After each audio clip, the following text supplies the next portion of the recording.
Well, good evening and welcome to Tucker Carlson tonight. Our government has all been shut down for the better part of a year here in D.C. You should see it. Total dysfunction. And all over allegations that Vladimir Putin somehow hacked our democracy on behalf of Donald Trump.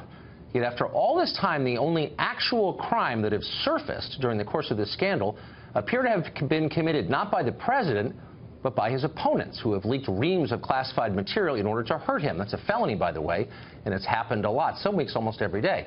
The latest example comes from the National Security Agency, the NSA. A 25-year-old contractor with the name Reality Winner, supposedly her real name, is accused of leaking classified surveillance of Russian hackers. Now, the document suggests an effort to penetrate U.S. election software, though not to change vote totals. Not that details matter in this case. The whole thing just sounds sinister. And that, of course, was the point of the leak, to add to the perception that Trump is somehow a foreign agent. Now, Reality Winner seems like the kind of person who might want to make that point. Take a look at her Twitter account. It contains an almost constant stream of attacks on the president she works for, or did until today. In February, she protested Trump's travel ban on Twitter by declaring that, quote, the most dangerous entry to this country was the orange fascist we let into the White House. She later tweeted that Kanye West, quote, you should make a shirt that says being white is terrorism. She retweeted Kurt Eichenwald, remember him? His tweet demanding a redo of the election and suggesting that Trump had KKK sympathies. Quote, why burn a flag Donald Trump thinks crosses burn much better? Now, this is obviously an intemperate political activist. How did she get a security clearance? Well, you could ask the same question about a lot of people working in government right now, especially in our vast and unelected intelligence bureaucracy. Many of them hate the president. Now, that's happened before in other administrations. People just disagree with the new guy. And when that does happen, those with integrity resign their jobs and they speak their minds in public, maybe even run for office themselves. That's how a healthy democracy operates and has for a long time, but no longer. Unwilling to give up cushy government gigs in the name of principle, they have taken the cowardly route, one that's destroying not just the administration, but making the government impossible to run. Now, for the record, not all leaks are bad, even those that hurt politicians we might support or you might support. The public does have a right to know a lot more than it does. Trust us. But these specific leaks aren't designed to help, and they're not helping. They're not attempts by whistleblowers to alert the public to secret crimes. They haven't exposed a single illegal act. They're not about transparency. They are propaganda. They're selectively released to serve a political agenda, a specific one. The permanent political class in Washington hates the democratically elected president. That's what this is about, and it's making the country impossible to govern. Because even government officials need some level of privacy or they can't do their jobs. They can't think clearly. They can't speak honestly. They can't trust that their plans will remain veiled for a time, because they need to. Everybody knows this, and that's why normal people don't publish their emails online for everyone else to read, though at this rate, they may be published anyway, including yours. We're joined now by Brian Dean Wright. He's a former CIA officer, and Krystal, a former congressional candidate and a senior fellow at the New Leaders Council. So, Brian, you worked over there, and it seems like a lot of these leaks are coming from government employees in the intel community, and they seem reckless. Is that perception right? There's no doubt about that.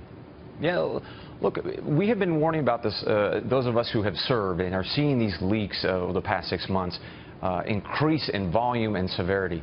The challenge that we face in the intel community is this.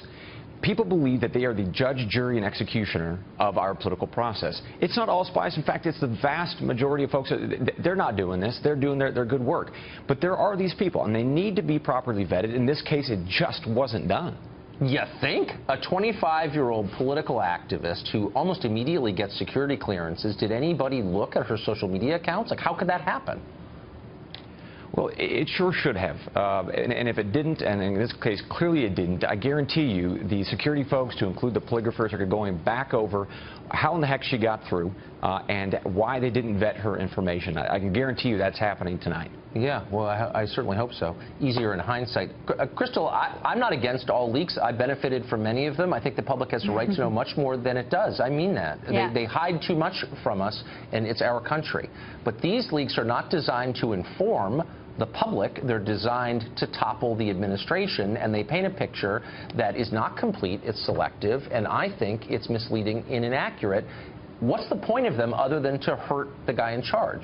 Well, I don't think that's a fair characterization at all. I mean, there's been a concern for a long time, especially up until the point that Bob Mueller was appointed as special counsel. There was a concern that the investigation into Russian hacking in our election would be done in a partisan way and we wouldn't ultimately get to the truth.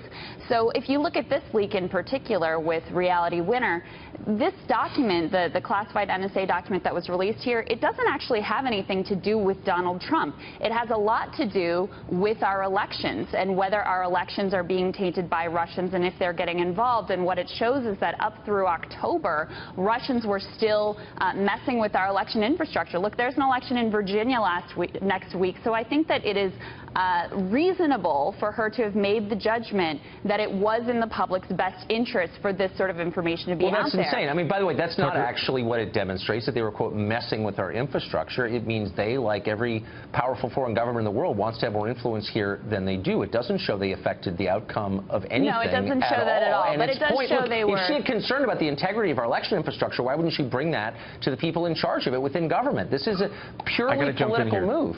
Well, but there are election officials in every state and every county in the country. And so, look, I think she should be prosecuted. I think that it is important that we have information that stays secret in the government. But I also think that if somebody feels that it is worth risking jail time to put something out there in the public eye, then they have the right to do that. So would you say that about, I don't know, an armed robber? If you think if it's worth risking getting shot during, you know, a liquor store holdup, are you virtuous for doing it? I mean, this is a very that's a very different situation, Tucker. I don't think it is. So Brian, I'm sorry, you're going to jump in. Hold on. Let's give this man a say. Sure. All right. Here's the deal, Krystal. We are both Democrats, but I got to tell you, I disagree with you on this, and this is why. In the intelligence community, if you have a problem with a piece of information being withheld and you know it's being done for wrong reasons, there are processes, and she had one, right? You go to the Inspector's General office, you go to the FBI's, various departments that they have that you can go to. We're trained on that.